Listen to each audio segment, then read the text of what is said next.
Have you ever believed in something so strongly, so unquestioningly, that you never stopped to wonder whether it was built on truth or on someone else's prejudice? It is strange how a single assumption, repeated often enough, can feel like a universal verdict. And perhaps you have heard it too, the quiet, condescending whisper about Filipinos, that they are warm, yes, but not quite broadcast material, not quite polished enough, not quite global enough. The insult is soft, almost polite in tone, yet sharp enough to cut through dignity. It lingers in newsrooms, in academic halls, in living rooms across continents. Are they even fluent? People ask, as if expecting the answer to confirm their superiority. What if I told you that this whisper had once echoed inside the walls of one of America's most influential media empires? And what if I told you that for a moment, even its own executives believed it? Months before a certain Filipino woman ever appeared on CNN screens, a senior analyst, a man with Ivy League degrees and decades of newsroom authority, repeated that same tired belief. He said it with the confidence of someone citing a scientific fact. They are kind people, he said, but not the kind of voices viewers trust on a global stage. He said it casually, as if the whole world had already agreed long ago. A sweeping judgment about millions delivered in one sentence. But what if I told you that just months later, this same man would stand quietly at the back of the studio, arms folded, eyes lowered, because the woman he dismissed had become the reason viewers stayed glued to the channel? What if I told you that viewers, Americans, Europeans, Middle Easterners, Asians, flooded the network with messages praising her calm, dignified presence? What if the world, the same world he claimed had never trusted voices like hers, had suddenly turned her into CNN's most beloved anchor? Her name is Amara Reyes. Born in Bulacan, raised in a small household where the television was too old for clear reception, but good enough to make a child dream. She was not born into wealth or influence. Her parents were the kind who worked quietly, prayed quietly, and believed that education would open doors even when life tried to shut them. Amara grew up in a home where English was spoken not as a performance, but as a tool for survival, because her father worked nights answering calls from overseas clients, and her mother read devotionals in both Tagalog and English to improve her fluency. But none of that mattered to critics the day she first appeared on screen. Before she ever spoke a full sentence on live television, the mockery began. It was not loud or cruel enough to become a scandal. It was whispered, typed, joked about in private chat groups. Who hired her? Why a Filipino? Is this diversity for diversity's sake? She sounds too soft. Her face is too gentle for hard news. Filipinos don't have that authoritative presence. These comments are the cruelty of subtle doubt, the kind that tries to shrink a person before they even step into their own story. But what none of them knew, what none of them even bothered to imagine, was the depth of battle that had shaped Amara long before CNN ever put a microphone in her hand. Because before the spotlight, there were shadows. Before the applause, there was silence. And before she became a symbol of pride, she was just a girl who carried questions heavier than her own dreams. How do you speak confidently when the world has already decided what your voice should sound like? How do you walk into a room knowing that some people expect you to fail? How do you hold your heart steady when even your success is met with suspicion? These were the unspoken struggles she carried when she stepped into the newsroom for the first time. And yet, beneath all the doubts, there was something else. A quiet strength, a familiar kind of resilience that anyone who has ever met a Filipino would recognize. That warmth wrapped in steel, that humility wrapped in courage, that faith wrapped in uncertainty, but faith nonetheless. She showed up early, She read scripts meticulously. Not because she doubted her English, but because excellence had been drilled into her by life itself. She greeted every technician and intern, a habit she learned back home. She carried herself gently but firmly, the way Filipinos do when they enter spaces that were not built with them in mind. And maybe that is why people watched her. Maybe that is why viewers began to lean in during her broadcasts. There was something disarming in her presence, a sincerity that made people feel safe, seen, and respected. But none of this was visible behind the scenes where the mockery quietly continued, shaping the air she had to breathe. And yet, little by little, something was beginning to shift. Not loudly, not dramatically, just enough for those paying close attention to sense that the story unfolding would not be the one critics expected. Because sometimes transformation begins before anyone realizes it, and for Amara Reyes, that transformation was only just beginning. It is easy to look at a polished anchor on an international network and forget the roads they walked to reach that glowing rectangle on your screen. But Amara's life was not a straight line toward success. It was a series of breaking points, each one shaping her voice long before she ever spoke into a camera. And if you truly want to understand how viewers would later rally around her, you must first see the years when no one clapped, when no one believed, when survival felt like the only ambition she could afford. Amara was 13 the first time the world reminded her how fragile life could be. Her father collapsed one humid evening after returning from a double shift. The diagnosis was grim, not because the illness was untreatable, but because treatment required money the family did not have. Hospitals are strange places for the poor. They offer hope, but only at a price you already know you cannot pay. Her mother prayed over him every night, whispering rosaries beside his bed as the bills continued stacking on the kitchen table like quiet accusations. Somewhere in that chaos, Amara learned that the world did not give second chances freely. Her father eventually recovered, but their savings did not. The family moved into a smaller home, her mother taking on extra work while Amara learned how to stretch every meal so no one felt the hunger she felt. She grew up fast, because life demanded it. She learned discipline not from classrooms but from necessity. She learned empathy not from books, but from watching nurses treat her father with tenderness, even when the hospital felt cold and unforgiving. She learned humility not from sermons, but from witnessing her parents bow their heads in prayer when they had nothing left but faith. And yet, even with all that, the world found new ways to test her. At 19, she won a scholarship to study communication abroad. A rare opportunity, almost miraculous, considering their financial state. She traveled to Tokyo with dreams thicker than her winter coat, believing education would be the answer to everything. But those years were a different kind of struggle. She was foreign. She was brown. She was soft-spoken in a place that valued sharpness. She worked odd jobs to pay for books and food, often skipping meals so she could afford the train fare to her classes. Her professors respected her dedication, but some classmates saw her only through stereotypes. They assumed her English was limited. They assumed her country was poor and chaotic. They assumed she was someone they could speak over. Assumptions are small prison cells, and Amara lived in them more often than she admitted. She tried America next, thinking perhaps the land of opportunity would be kinder. It wasn't. She applied for internships at newsrooms across the country. Most never responded. One interviewer told her bluntly that her accent wasn't ideal for broadcast.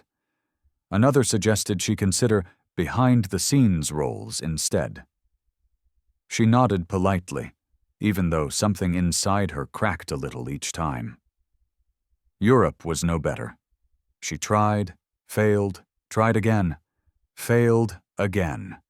She volunteered, freelanced, shadowed reporters, wrote articles that collected more rejections than views. She watched classmates from wealthier nations land positions with ease, and in one particularly lonely winter in London, she nearly gave up.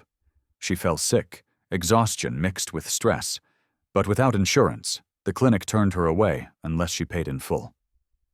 She walked home dizzy and freezing, whispering a prayer that felt heavier than any she had ever said. Her life during those years was a tug-of-war between ambition and despair. Not because she lacked talent, not because she lacked drive, but because the world often reserves its harshest barriers for those who come from places it misunderstands. And then, almost out of nowhere, something shifted. A Filipino professor visiting from Manila overheard her practicing a news script alone in a university library. He listened quietly before approaching her. His first words were simple, but they pierced through the fog she had been living in. "You speak as if you carry people with you," he said. "Not many do that anymore."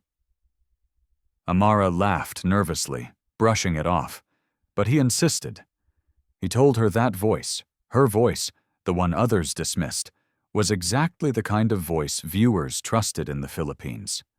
He told her about communication programs in Manila. He told her about Filipino communities that uplifted instead of mocked, that nurtured instead of competed. He spoke with such sincerity that Amara felt something inside her shift, a gentle loosening of the tightness she had lived with for years. That night she opened her laptop and searched for universities in the Philippines. She found programs acclaimed across Asia, professors internationally recognized, campuses filled with stories like hers, people who had struggled, fallen, risen, and kept going. There was a moment, quiet but powerful, when she sat alone in her rented room, staring at the glowing screen. She whispered to herself, almost afraid of the hope forming in her chest. Could the Philippines really be the answer? She didn't know. Not yet. But a door had opened inside her, and for the first time in years, she felt a pull toward something that looked like belonging. And that quiet longing was about to lead her somewhere she never expected. There are moments in a person's life when a single decision becomes the quiet hinge on which everything turns. For Amara, that moment came the morning she boarded a flight bound for Manila, carrying only 2 suitcases, a scholarship acceptance letter, and a heart cautiously learning to believe again. She stared out the window as the plane rose above the clouds, wondering if she was running away from her failures or finally running toward the place she was meant to be. She did not yet know that this journey would bring her face to face with the version of herself she had forgotten. The first thing she noticed upon landing was the warmth, not the heat of the tropics, but the warmth of people. The immigration officer greeted her with a smile so genuine it almost stunned her. Taxi drivers offered directions kindly. A woman at the airport cafe insisted she try the local adobo, saying it would make her feel at home in no time. It was a different kind of welcome than anything she had experienced in Tokyo or London. There was no guardedness, no polite distance. People looked at her as if she belonged, even before she dared to believe it. When she stepped onto the campus of the university in Manila, something shifted inside her. Students walked with purpose but carried laughter that echoed through open hallways. Professors mingled with students over coffee, speaking not just about academics, but about life, faith, family, and the importance of using one's talent as service. Amara had lived in cities where people barely looked up from their phones, where kindness felt like a currency too expensive to spend. Here, kindness flowed freely, as if the culture itself had an endless supply. She entered her first class carrying the insecurities of years spent feeling less than, yet the professor greeted her with a sincerity that disarmed her defenses. He did not see her as the foreigner in the room, or the girl who had struggled to fit into other systems. He saw her as a student with potential, someone who had already walked long, difficult roads and still showed up hungry to learn. On her second week, a small moment unfolded, a moment so ordinary that most would overlook it. Yet for Amara, it cracked open something deep within her. She was presenting a short news report in front of the class when she stumbled over a sentence. In Tokyo, that mistake would have been met with polite silence. In London, with impatient sighs. But here, before she could even apologize, a classmate whispered encouragingly, "It's okay, go on." Another smiled and nodded as if signaling that mistakes were part of the process, not proof of inadequacy. No one mocked her. No one questioned her accent. No one tried to dominate the room. And that simple kindness, that unspoken reassurance, left her momentarily lang. She paused, gathering herself, and in that quiet second, she realized she was beginning to trust her own voice again. Outside the classroom, Manila wrapped itself around her like a living story. Jeepneys painted in colors she had never seen in any Western city rumbled through the streets, with slogans of faith streaked across their sides. Elderly vendors blessed her when she bought snacks. Strangers interrupted their own routines to help her navigate the chaos of public transport. Churches stood beside skyscrapers. A reminder that faith and ambition could coexist harmoniously. One evening, as she sat at a small eatery near the university, an elderly woman approached her, asking if she was new to Manila. When Amara nodded, the woman placed a gentle hand on her shoulder and said, "You'll like it here. This country takes care of people like you." It was such a simple statement, yet it carried the weight of a promise she never knew she needed. And then there were her professors, many of them seasoned journalists who had covered wars, calamities, revolutions. They taught her not only how to report, but why reporting mattered. They spoke of truth as a form of service, of journalism as an act of compassion rather than ego. They told her that the job of a journalist was not to sound powerful, but to give power to those whose voices were often ignored. One afternoon, during a particularly intense training session, Amara delivered a mock news segment. She expected the usual critique, tone, pacing, pronunciation, but instead her professor leaned back, studied her for a moment, and said, "When you speak, people feel safe. Don't lose that. That is your strength." She had never heard anything like that from instructors abroad. They had measured her voice by technical standards alone. Here, they measured it by its human impact. Slowly, pieces of herself that she thought she had lost began coming back. Her confidence did not roar. It resurfaced gently, like a tide returning to shore. Her doubts softened. Her voice grew firmer. She found herself volunteering to anchor more student broadcasts, staying late to practice, saying yes to opportunities she once would have feared. What surprised her most was how natural it felt. Not forced, not performed, not exhausting. It felt like becoming who she was always meant to be.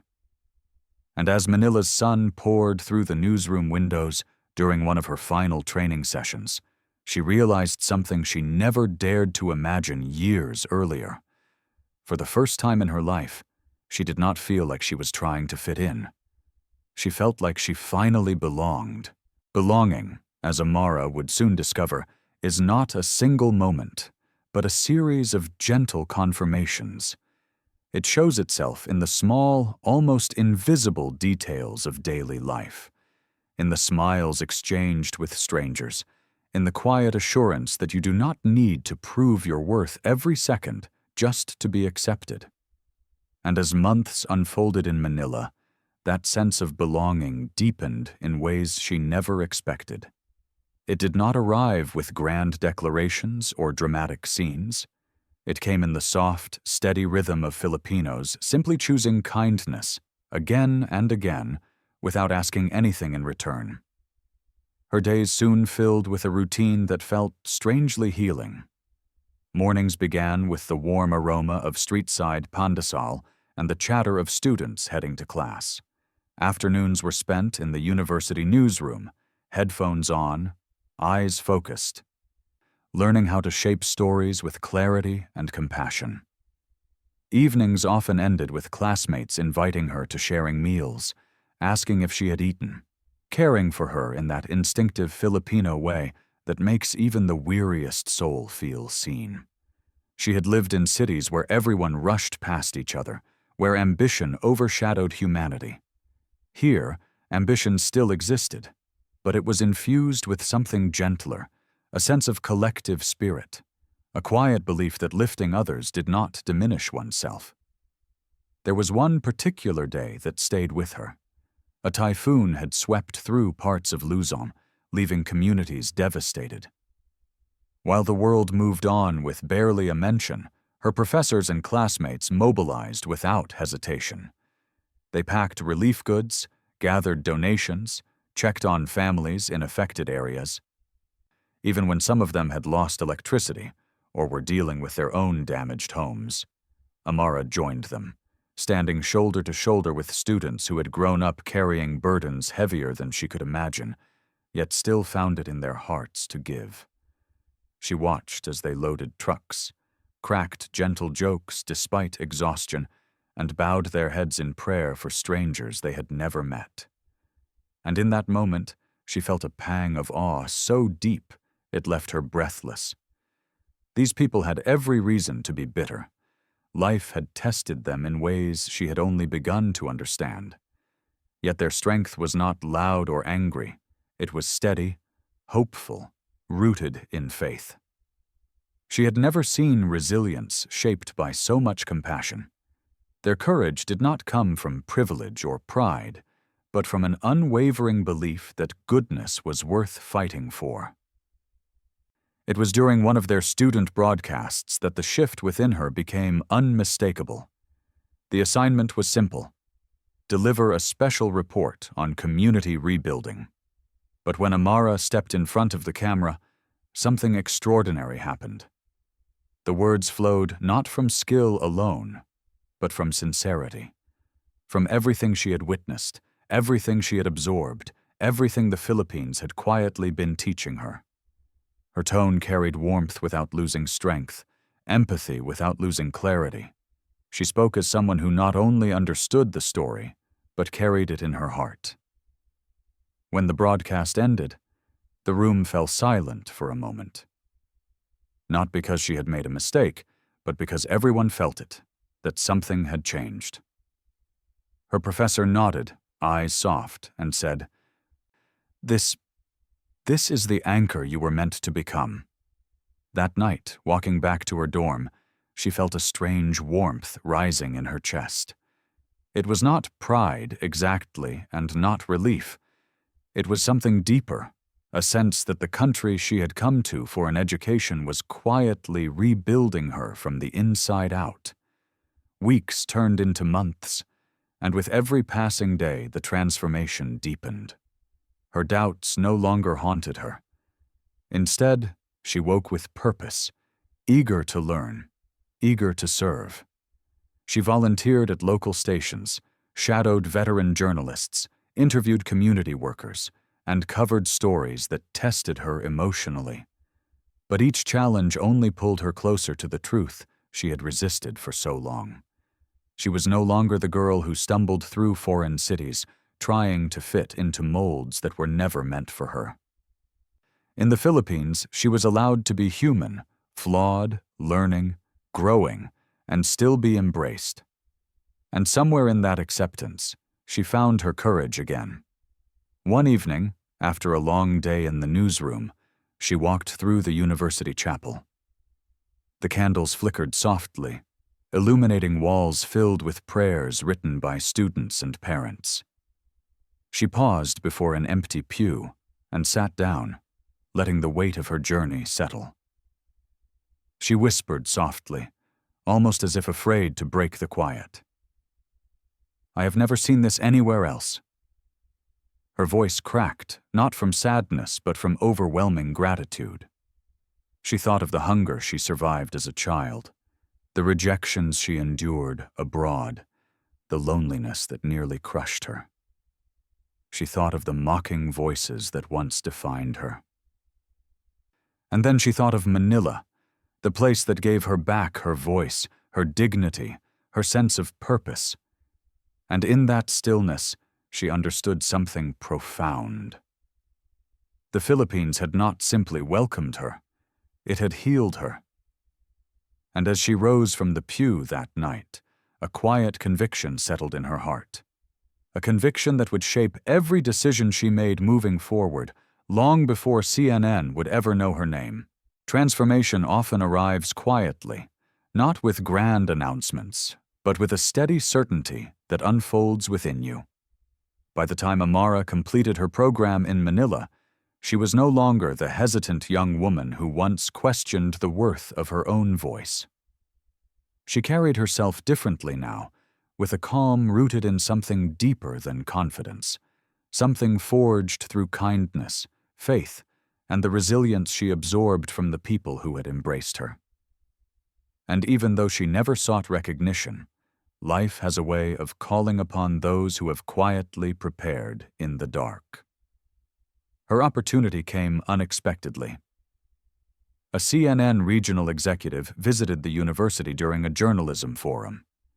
He had read about Amara's field reports, the way she handled disaster coverage with empathy without slipping into sensationalism. After the forum, he introduced himself, speaking with the polite professionalism she had been accustomed to abroad. But unlike the interviews she once faced, this man did not speak down to her. He asked about her training, her story, her purpose. She answered calmly, but inside her chest was a storm of disbelief.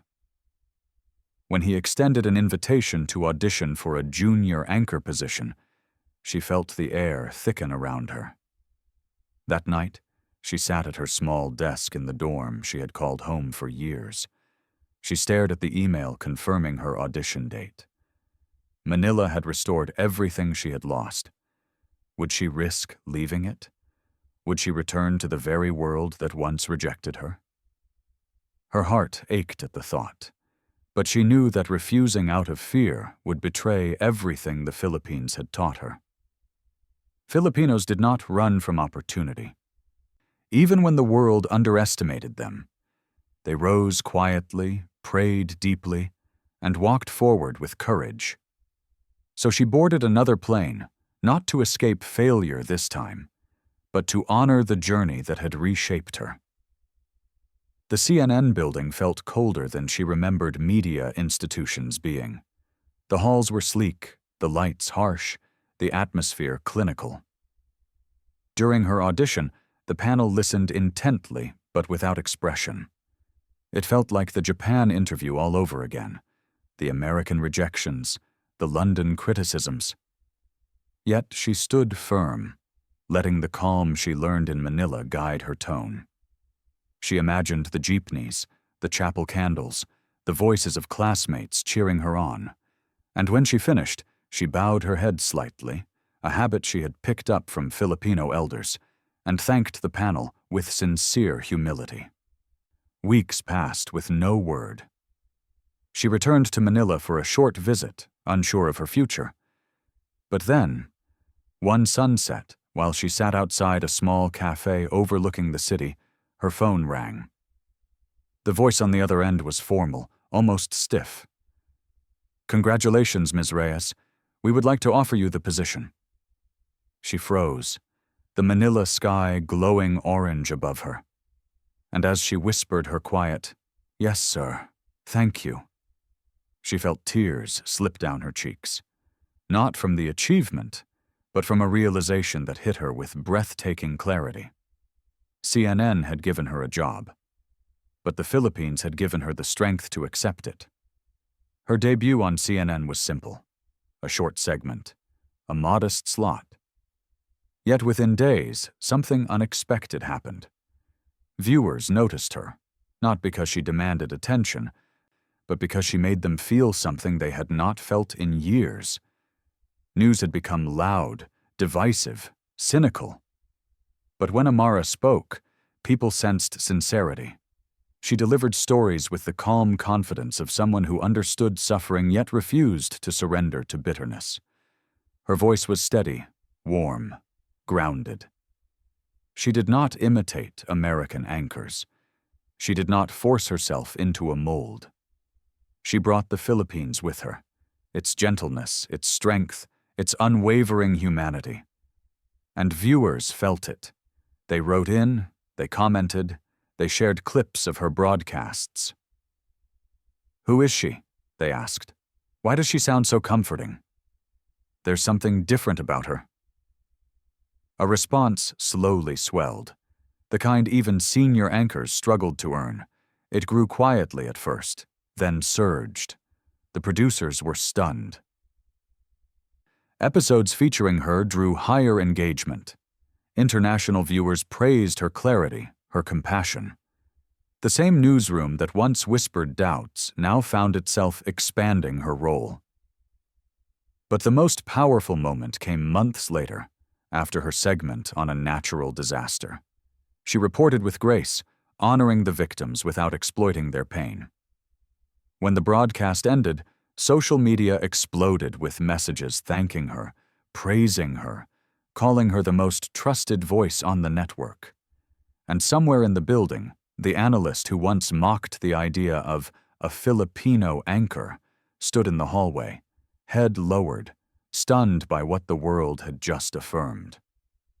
When Amara later returned to Manila for a short vacation, she stepped into the same chapel where she once whispered her deepest gratitude.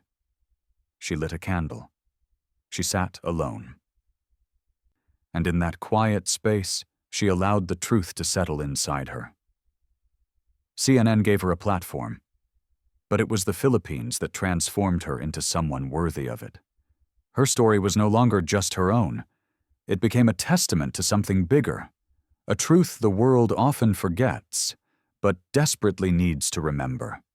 In a world fractured by division and cynicism, the Philippines stands as living proof that compassion still has power, that humility is strength, that resilience wrapped in faith can move mountains. Her journey echoed what millions of Filipinos already know, that greatness often grows not from privilege, but from the quiet courage to hope again. And so, wherever her career takes her, one truth remains unshakable. She is loved not because she became a global anchor, but because she carried the spirit of a nation that never stopped believing in the goodness of people. The world may have discovered her, but the Philippines made her unforgettable.